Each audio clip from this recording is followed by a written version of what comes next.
আসসালামু আলাইকুম। 2024 সালের এইচএসসি পরীক্ষার্থীরা কেমন আছো সবাই? আশা করছি সকলে ভালো আছো। তোমাদের সকলকে স্বাগতম জানাচ্ছি নলেজ বিডির নতুন একটি ভিডিওতে। তোমরা যারা পরীক্ষার্থী রয়েছো, তোমাদের একটা দাবি হচ্ছে এখন অটো পাস। এছাড়া তোমরা যারা অনলাইন থেকে ইনকাম করতে যাচ্ছ, এই যে এখানে তোমরা থাম্বনেলটি দেখতে পাচ্ছ, এই থাম্বনেলটি অনুসারে আমাদের এই চ্যানেলে ভিডিও রয়েছে। সেই ভিডিওটা তোমরা খুঁজে বের করে দেখতে পারো। এইখানে আমরা দেখিয়েছি তোমরা কিভাবে অনলাইন থেকে লাইফ টাইম ইনকাম করবে সেই প্রসেসগুলি। তোমরা চাইলে সেই ভিডিওটি দেখতে পারো। তোমাদের সুবিধাতে সেই ভিডিওটি আমরা ভিডিও ডেসক্রিপশন এমনকি এন্ড স্ক্রিনে কিন্তু আমরা দিয়ে দিব একদম ভিডিওর শেষের দিকে।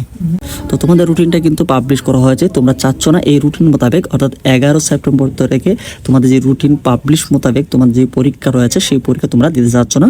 যেহেতু তোমাদের যে পরীক্ষাগুলো স্থগিত হয়েছে, এমনকি প্রশ্নগুলো পড়ানো হয়েছে, এছাড়া অনেক কারণে কিন্তু তোমাদের পরীক্ষাগুলো দফায় দফায় স্থগিত করা হয়েছে। এমনকি এখন যেই পরিস্থিতি রয়েছে, প্রায় 1 মাস পরবর্তী সময়ে তোমাদের সেই রুটিন মোতাবেক কিন্তু পরীক্ষা নেওয়ার চেষ্টা করছে শিক্ষা বোর্ড। তো এই যে পরিকল্পিত যে রুটিনটা রয়েছে, এই রুটিন মোতাবেক তোমরা চাচ্ছ না আসলে এই পরিস্থিতিতে তোমরা পরীক্ষা দিতে। তো তোমাদের মধ্যে অনেকেই কিন্তু অটো পাস চাচ্ছ।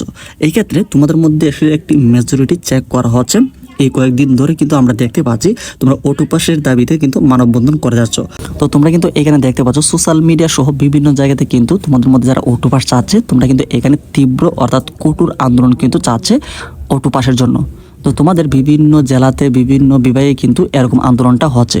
তো এইভাবে যদি আসলে তীব্র প্রতিবাদটা হয়, তাহলে দেখা গেছে তোমাদের দাবিটা কিন্তু মানতে কিন্তু শিক্ষা বোর্ড বাধ্য। তো যেহেতু নতুন শিক্ষামন্ত্রী নিয়োগ হয়েছে, এই বিষয়টি কিন্তু এখন একটি খুব তাড়াতাড়ি একটি সিদ্ধান্ত বা একটি ডিসিশন কিন্তু আসবে তোমাদের অটো পাসের এই ভিত্তিতে।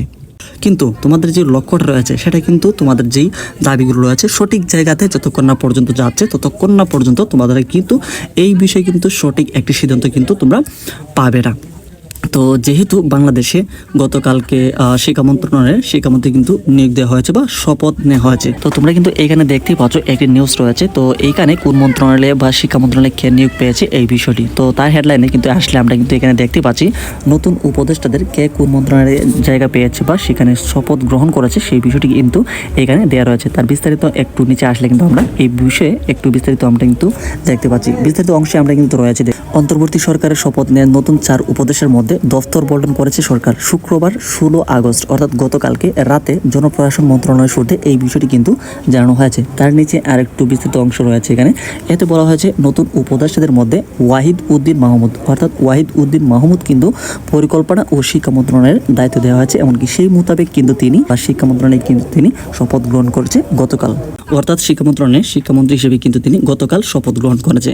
তো দেখা গেছে এখন একটা তোমরা যদি দাবি করো বা অটো পাসের দাবি বা মানববন্ধন করে যদি দাবিগুলো শিক্ষা মন্ত্রণালয়ে রাখো, তাহলে কিন্তু দেখা গিয়েছে তোমাদের এই যে দাবি দাওয়াগুলো কিন্তু তারা বিচার বিবেচনা করবে। এমনকি খুব তাড়াতাড়ি খুব শীঘ্রই কিন্তু এই বিষয়ে তারা একটি অ্যাকশনে যাবে।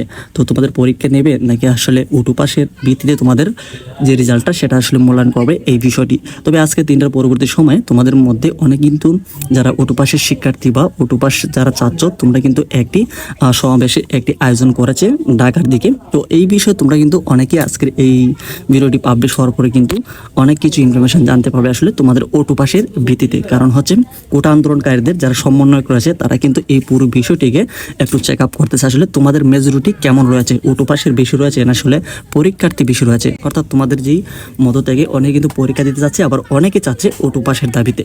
তো তোমাদের অটো পাসের ভিত্তিতে শিক্ষার্থী আসলে বেশি রয়েছে না আসলে পরীক্ষা দিতে যাচ্ছে এমন সংখ্যা বেশি রয়েছে, সেটা কিন্তু মেজরিটি চেক করে তাহলে কিন্তু শিক্ষা মন্ত্রণালয়ে সব কিছু কিন্তু ইনফরমেশন পাঠাবে।